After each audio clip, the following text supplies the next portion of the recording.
Hey guys, today we try another option on conditional formatting. We have previously seen how we get to conditional formatting and how you set your data so that it is more attractive as well as more informative towards users who want to see a specific information.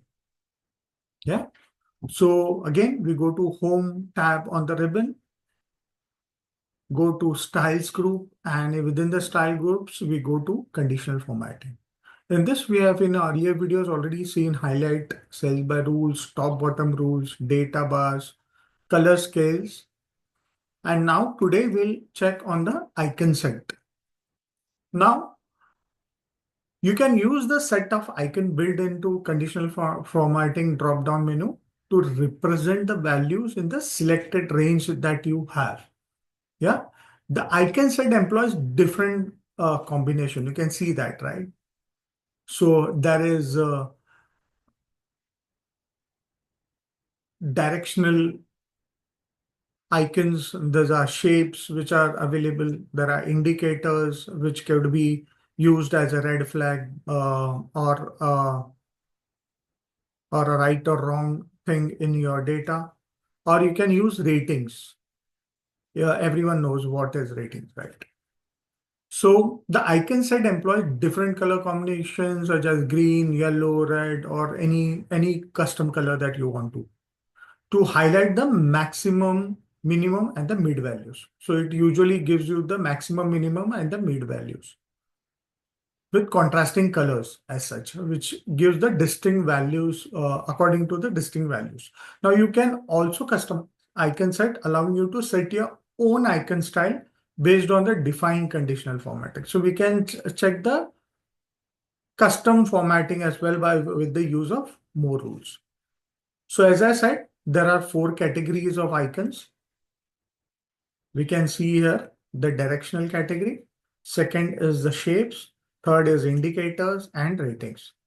Mostly, as I hover my mouse pointer over each of them, you can see the data that I've selected. Suppose I've selected this units and I want to have this indicators be mapped as the high, medium, or the low values. That is maximum, medium, and the neutral values that we have.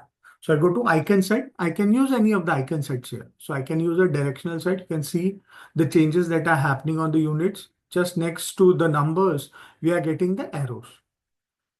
Yeah, we can see have this kind of icon set. You can have all gray. Yeah, or we can have this kind of icon set. Or I can have shapes identifying which are the worst values and which are the good values, which needs to be looked into. Yeah, there are red to black. Yeah, we have green to red. Mostly people use green to red so that it identifies the better values and the lowest value and the interim values between lower and highest. You can have indicators. Yes, which is right, which is wrong. So I can have yes, no, and neutral, and I can have mapped the indicators accordingly. Same way, right, wrong, or an exclamation mark. You can have flags.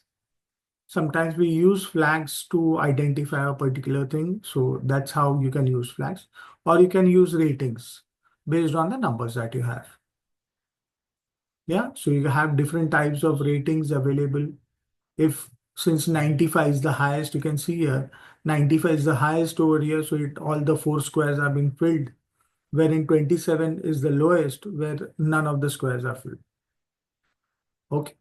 So this shows me how I want the particular data to be represented so that I can view it in a very better way rather than going through all the data. Because virtual thing is more appealing as compared to just numbers. I'm easily able to identify my performers or the laggards based on the option that I choose. So this is how you can use icon set. Yeah. So suppose for this, I use flags or I use this particular thing. So I can have the highest numbers that are 95, 75, 90, 81, 95. It was very easy to identify rather than the lower laggards which are 36, 27, 40, 29, 35, 27, 36. Yeah, and the neutral, which is around 57, which was our average, that is 56, 50. So anything which is around average, it has marked it as a minus symbol, which is a neutral symbol. Yeah, so we have used arrow, three arrow or directional symbols to identify our performers or the laggards here. Yeah, so you can play around with these icons as in how you like on your data, so as to identify what you want to the data to be. Okay, now the second option that you have is you can utilize the pre-built category of icon sets included in the set option. So what I need to do is I need to go to more rules, which is available at the bottommost option as the bottommost option below the ratings category. I click on more rules. Yeah. And I have a lot of other options available here. Let me just, okay. Lot more options available here where I can format the styles. I can have a 2-color scale, 3-color scale, or a data bar. Yeah. I can have the icon reverse. So I can reverse the icon sets. Yeah. I can change the styles that I have. So I can have a custom style for my. So if I want to have icon only.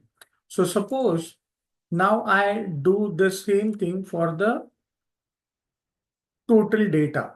So I want to have a icon styling, which is custom built for my total. So what I'll do is I'll go to the conditional formatting option, go to icon sets and go to more rules, which is available at the end.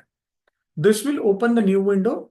From here, suppose I want to select from cell based on, you can play around with all these other options that are available, but I'll just stick to the first one. I'll say format all cells based on their values. So the values that are available in this total column would be formatted based on the conditions that I put in here. Okay. So I say I want to have an icon set. I want to have a, rather than the colored symbol, I want to have this circles. Yeah. And I'm identifying what is green. So I'm saying green is anything which is greater than equals to 67. Yeah. Percent. Okay. If I want to make it number, I can make it number. So it will give me number. So anything greater than equals to 0, which will not be the case. So I'll say greater than equals to probably 500. Yeah, would be green. And anything between 500 and what I can have is 1000. I need to do it other. 500 to probably 100. Yeah, this again number. Let me make it number. So anything between 500 to 100 would be orange. And anything which is less than 100. Yes. Anything which is less than 100 would be red. So we have put in that this way. So let's see what is the result. I say okay. So you can see anything which is greater than or greater than 500 has been marked as green over here. Okay. Anything which is between 100 and 500 has been marked as yellow. And anything below 100 are marked as red. So this is how you can identify the conditions that you want to make things available. Okay, or needs to be highlighted. So I want to highlight any purchase or any value that has less than 100, which may not serve purpose to my overall goal achievement of having the minimum amount of revenue for a particular product, I may mark them as red. Yeah. So this is how you can graphically identify quickly in your data which are my laggards and accordingly take your decisions. Yeah. And moreover, the two-way identification is more helpful. So suppose I want to see the units. I see pen which is being sold just 27 units is giving me much more revenue, more than 500 revenue as compared to binder which has been sold, the unit sold are 29, whereas the revenue is just 57 point, or the total cost is around 57.7. So this is a very good identification on how you can differ between a data wherein the same amount, almost same amount of quantity or units is giving me better results at some product, on some product, and on some product it is not. Yeah. I can also hide the value and just show the icons by, again, I'll show you. So by using the show icon only. So if I click on this option of show icon only, I would be able to show only the icons rather than the value. So if I click on this and I say, okay, apply, you'll find the values are disappeared. But yes, if you click on the cell, you will see the values in the formula bar. But as such, due to conditional formatting, it will show me only the icons. Okay. So this is how you use conditional formatting using specifically the icon set options available and make your data more analytical for a person to take decisions. Hope you like this video. Hope you understood the concept. Do like it, share it across with your colleagues who want to learn Excel. Comment if you want me to cover any other topics during my 365 days of Excel journey.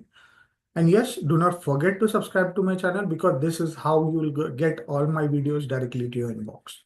Thank you so much.